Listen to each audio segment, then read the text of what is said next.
Hey, hey. Y'all need to be with me. Be with me right quick. This is Pastor Carl, and I'm about to give you the experience of the Garden of Gethsemane in 2021. And it's an honor and a pleasure to be before you all as the sun is about to come up, and we know that as the sun is about to come up in this early morning, that this is the time that we know Jesus is about to be turned over. But can I take you back just a little bit and give you the Garden of Gethsemane experience?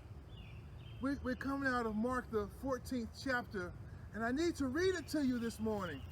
And my heart is heavy as we get ready to experience this. So bear with me. And in Mark the 14th chapter, it starts at the 32nd verse. It says, they went to a place called Gethsemane.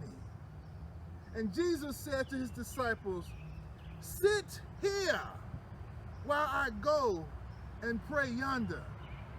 He took Peter, James, and John along with him, and he began to be deeply distressed and troubled. My soul is overwhelmed with sorrow to the point of death, Jesus says.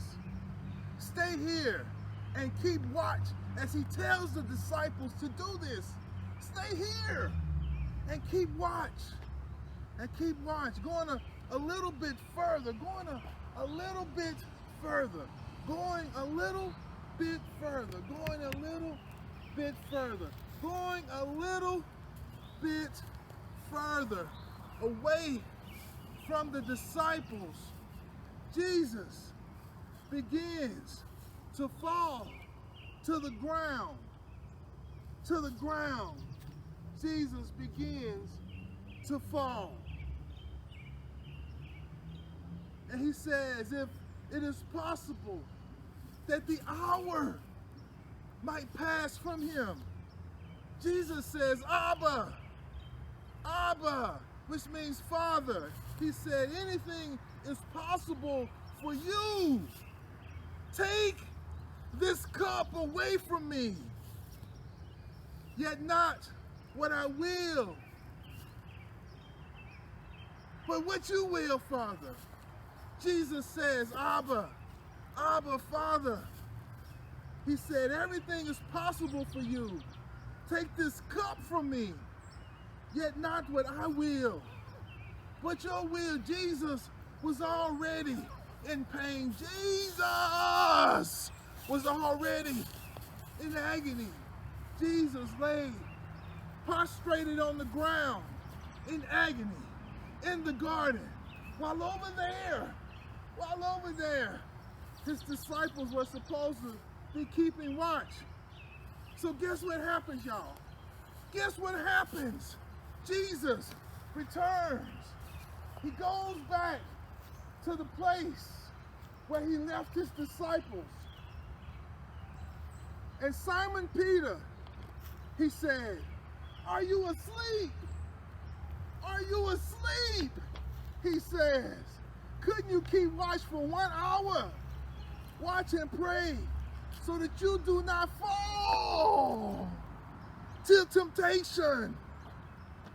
The spirit is willing, but the flesh is weak. How many of you all know that your spirit is willing?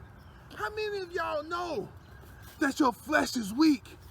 Oh, this is something, y'all. This is something. Jesus says your spirit is willing. How many people right now in the world has a spirit that's willing, but yet this flesh that encompasses the spirit is weak, and we don't come to Jesus.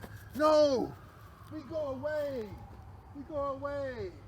We go away from Jesus. That is not what Jesus is wanting. Once more, y'all, guess what Jesus does? He goes away. He goes away into this beautiful garden. into this beautiful garden. Jesus goes away. He goes away. He goes away.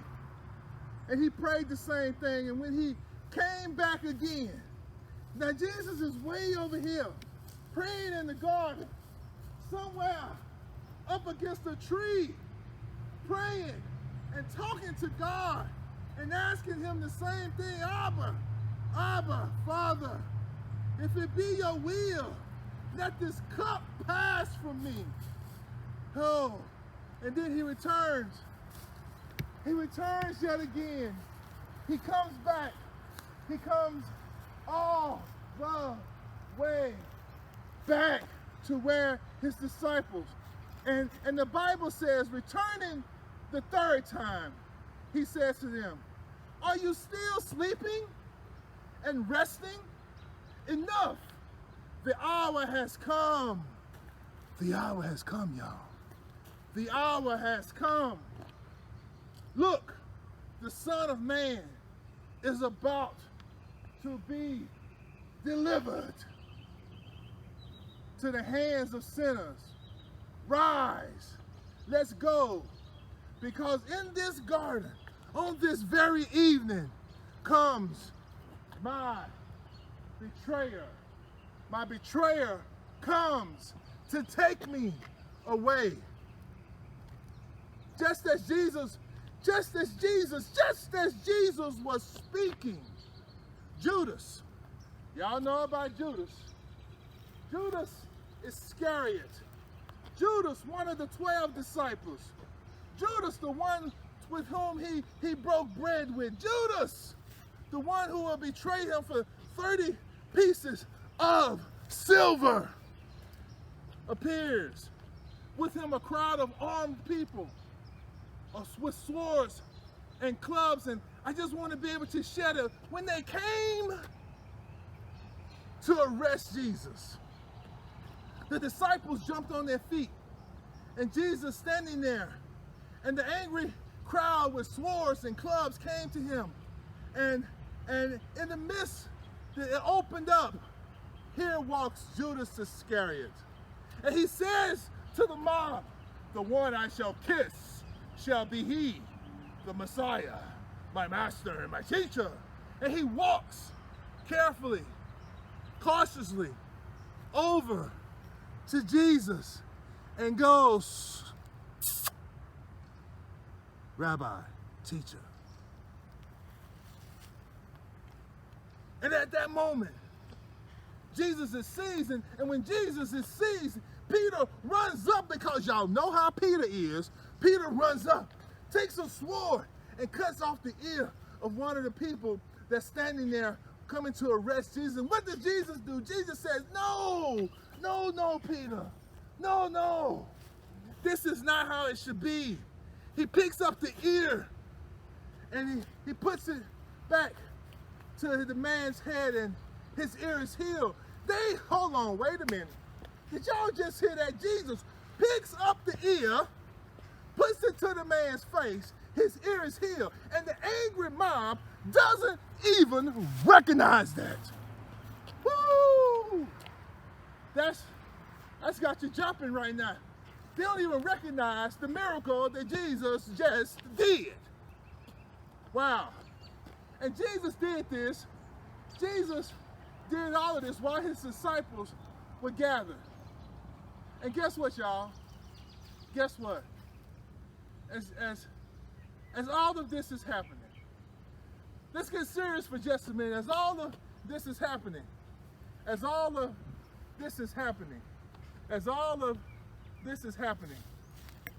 in this beautiful, tranquil garden, in this beautiful place that Jesus chose, in this beautiful place where Jesus wept, in this beautiful place where Jesus prayed to his Father, in this beautiful place, in the garden, in the morning, as morning is upon us, as the dawn is rising, Jesus, into the garden,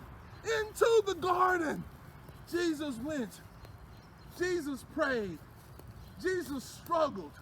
Jesus asked that the cup be removed from him. Jesus, and in some versions of the gospel, they say that the angel came down and strengthened Jesus, gave him a little bit more strength because they knew what Jesus had to go through. So I ask you on this glorious morning, the morning that Jesus begins his journey to the cross, the moment that we are standing here, how does that make you feel?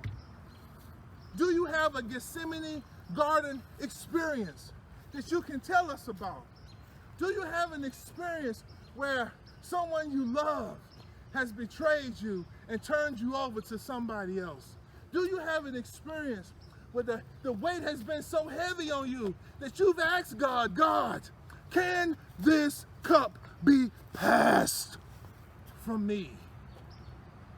I don't know about y'all, but being in the garden, being in the place where Jesus went, being in the garden, y'all, being in the place where Jesus cried, being in the garden, y'all, being in the place where the droplets of sweat that came off of Jesus' face seemingly turned to blood, being in the place, y'all, where Jesus was turned over in the garden is a life-changing experience. And on this morning, the mob has come. Jesus is arrested. And Jesus is taken off. Jesus is taking off. Jesus is gone. Jesus is gone with the mob. And they're off to do whatever it is that they do to convict Jesus of a crime that he did not commit. The Garden of Gethsemane, where it all happened. The place where Jesus was betrayed. The place where Jesus was betrayed. The place where Jesus was betrayed. The Garden of Gethsemane. Y'all, hey, I hope you just really enjoyed that dramatic clip, that rendition of the Gethsemane Garden experience, and I hope that you take this with you as we continue to move into Holy Week. You know, tomorrow, Thursday, is Monday, Thursday, and then it's Good Friday, and then it's Saturday, and then Sunday is Easter, the resurrection. And I pray that this experience that I have shown you today, both here in the natural garden state of 2021 versus the actual garden state that I'll add to this video for you to see when I'm in Jerusalem, in the actual Garden of Gethsemane. And I hope it's a sombering mode for you to really understand that Jesus went into the garden knowing that he was about to be betrayed, knowing that Judas, one of his 12 disciples, would walk up and kiss him and hand him over. I hope you understand the enormity of stress that Jesus was under in the Garden of Gethsemane. Thank you. Be blessed. If any of these trees could talk, I wonder what would they say? This is Joy. This is Carl. We are standing in the place where Christ gave his life for us, the Garden of Gethsemane. Right over here, y'all, God prayed and was taken to the cross in Golgotha and to the empty tomb where he rose from the dead for you, for me, for all of these people that are walking around us, and for all of y'all out there. Let's walk over here. Come on. It is amazing. It is amazing that we're shooting this video because this is the only place I wanted to see off of this whole tour. I want to be by the garden. It has helped me. I have prayed, I have cried, and I am really full. I can't explain the power that is here right now. Right now. Right now. And I wish all of you were here. This is the place where we have received love and grace beyond grace. Jesus died for me, for Joey, for you, for everybody that's walking around here, for the entire world. And if you don't get it by now, you're just not gonna get it. Peace. Peace.